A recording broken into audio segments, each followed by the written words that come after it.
ಸ್ನೇಹಿತರೆ, ಇಂದು ಶುಕ್ರವಾರ ಬೆಳಿಗ್ಗೆ 7:15ಗೆ ಆರಂಭ ಆದಂತ ದರ್ಶನ ಮಧ್ಯಾಹ್ನ 2:30 ಅಷ್ಟೊತ್ತಿಗೆ 1,60,000 ಜನ ದರ್ಶನವನ್ನ ಪಡೆದಿದ್ದಾರೆ.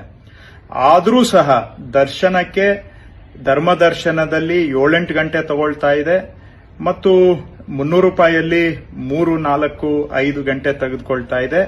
1000 ರೂಪಾಯಲ್ಲೂ ಕೂಡ 1 ರಿಂದ 2.5 ಗಂಟೆ ತೆಗೆದುಕೊಳ್ತಾ ಇದೆ. ಒಂದಕ್ಕೆ 3 ಪಟ್ಟು ಜನ ಬಂದಿದ್ದಾರೆ. ಅವರೆಲ್ಲರಿಗೂ ದರ್ಶನ ಮಾಡಬೇಕು ಅಂದ್ರೆ ದರ್ಶನಕ್ಕೆ ದೇವಾಲಯ ಚಿಕ್ಕದಾಗಿರೋದ್ರಿಂದ ಅಷ್ಟೇ ಅವಕಾಶ ಇದೆ. ನಾವೆಲ್ಲ ವಿಐಪಿಗೂ ಕಟ್ ಮಾಡಿದೀವಿ, ಯಾರಿಗೂ ಏನು ಬಿಡ್ತಾ ಇಲ್ಲ.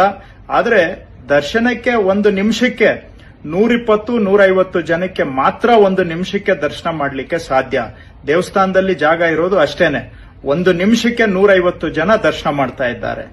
ಆದರೂ ಕೂಡ ಇವತ್ತು 3 ಲಕ್ಷ ಜನ ಬರ್ತಾ ಇರೋದ್ರಿಂದ ಸ್ವಾಭಾವಿಕವಾಗಿ ಸಮಯ ಹೆಚ್ಚು ತೆಗೆದುಕೊಳ್ತಾ ಇದೆ. ಇದರಲ್ಲಿ ವ್ಯವಸ್ಥೆ ನಡೆದಿದೆ, ದರ್ಶನ ನಡೀತಾ ಇದೆ. ಬೆಳಿಗ್ಗೆಯಿಂದ ಇಲ್ಲಿವರೆಗೆ ಮಧ್ಯಾಹ್ನದವರೆಗೆ 1,60,000 ಜನ ದರ್ಶನ ಪಡೆದಿದ್ದಾರೆ. ಆದ್ರೆ ಇನ್ನೂ ಹೆಚ್ಚಿನ ಜನ ಬಂದಿರೋದ್ರಿಂದ ಈ ರೀತಿ ಸಮಯ ತೆಗೆದುಕೊಳ್ತಾ ಇದೆ. ಸೊ ಬರೋವರು ದಯವಿಟ್ಟು ಇದಕ್ಕೆ ತಯಾರಾಗಿ ಬರಬೇಕು. ಬಂದು ಸಮಯ ತೆಗೆದುಕೊಳ್ತಾ ಇದೆ ಅಂತ ಆಕ್ಷೇಪ ಮಾಡುವಂತದ್ರಲ್ಲಿ ಅಷ್ಟು ಸಮಂಜಸ ಅಲ್ಲ ಅಂತ ನಾನು ಭಾವಿಸ್ತೇನೆ. ಸಮಯ ಕಾಯ್ದಿರಿಸಿಕೊಂಡು ತಾವು ದರ್ಶನಕ್ಕೆ ಬರಬೇಕು.